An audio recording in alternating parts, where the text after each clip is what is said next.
Welcome to Thriving Tribesmen. My name is Corey, your host, and I'm excited to be making this episode.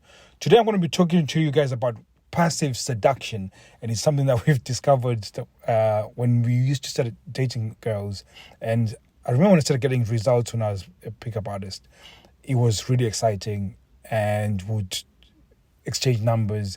And before, funny story is that before I started getting numbers, they would flake afterwards, so give you a number, and then you'd be psyched, and you'd have kissed her and everything. I think it's always a sure thing, and then all of a sudden, when you ring, nothing would happen, and then sort of get ghosted.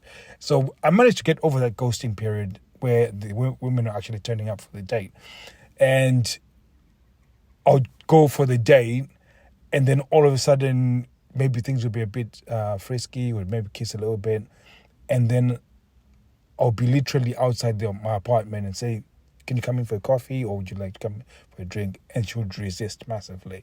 And for a long period of time, I was wondering, why is it that they're resisting? We're obviously sharing really good chemistry. Something was going on. Then we realized that there was just that fear of going into the apartment. I mean, things are happening rapidly, far too quickly, and then therefore they've got this probably 3-date rule, and which is completely bullshit. When people talk about 3-date rule or anything, any constraints they've put in order to not have sex, or at least not have sex so they don't seem like a bitch.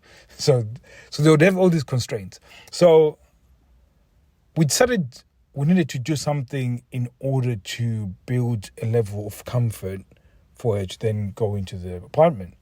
And it was genius. We discovered that if we got her into the apartment before you went for the date, she was more likely to come back to the date. And there's a reason why. Because if she can see the apartment, it's one piece that then builds a level of comfort to come back because she's seen it. So we this special trick that I would say meet me by our apartment.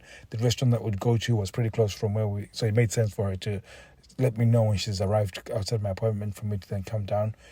By the time I come downstairs, I have, in inverted commas, I've forgotten my wallet, and I've told her about my pet fish, Jeff.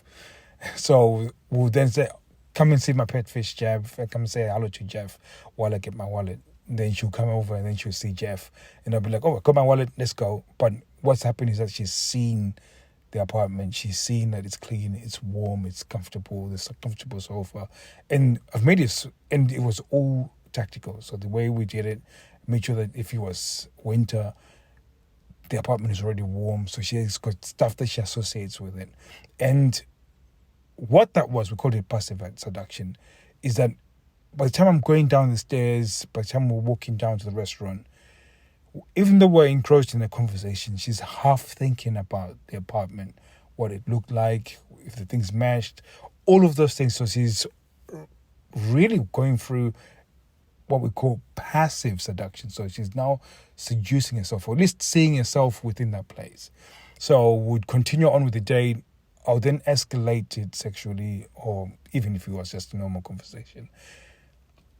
By the time the date is finished and then we walk back, if I say, would you like to go into the apartment? I had a 90% or even 95% chance of getting her into the apartment than before, when she never saw the apartment, because she'd already built a level of comfort to go there. Now, this is very important. Most guys, when in a sexless relationship, this can be employed in a different way.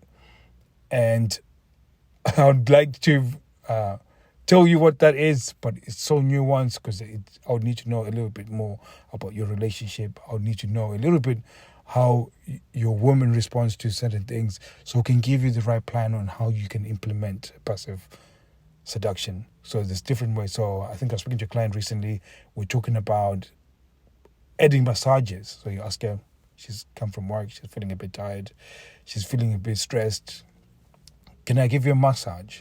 And if she said yes, for example, then by giving her the massage with no happy endings, just no strings attached, I'm going to give you a massage, just give you 4 drops so you can feel a bit relaxed, and then you leave it with the massage.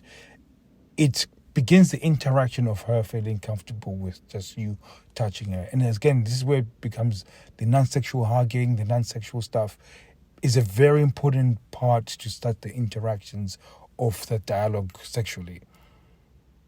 And then over a period of time, you build comfort. Now, like I said, for me to really help you and give you actionable tips on exactly what your woman will respond to, I'll need to speak to you. And you can do that by going to our Facebook group. And then you'll be able to see a link that will make you go to your calendar where you can then set up some time with us. We can have a talk, find out what's going on in your relationship, what you've tried, some of the drivers that your wife has or partner has, what those drivers are, the emotional drivers that are causing it to be feeling like not having sex. Once we figure those, then we can give you the plan that you can start implementing so you can have passive seduction as well as active seduction. So it's more powerful. So you can really trigger those primal triggers that she really wants, or she at least really craves within the relationship. So thank you very much. Hopefully you've had some good insights with this, and I'll be hoping to see you guys soon. I'll be seeing you guys very soon on the call, so we can actually dive in a little bit deeper, and I can show you exactly what you need to do in order to implement it into your relationship. So thank you very much. I'll be seeing you guys soon. Take care.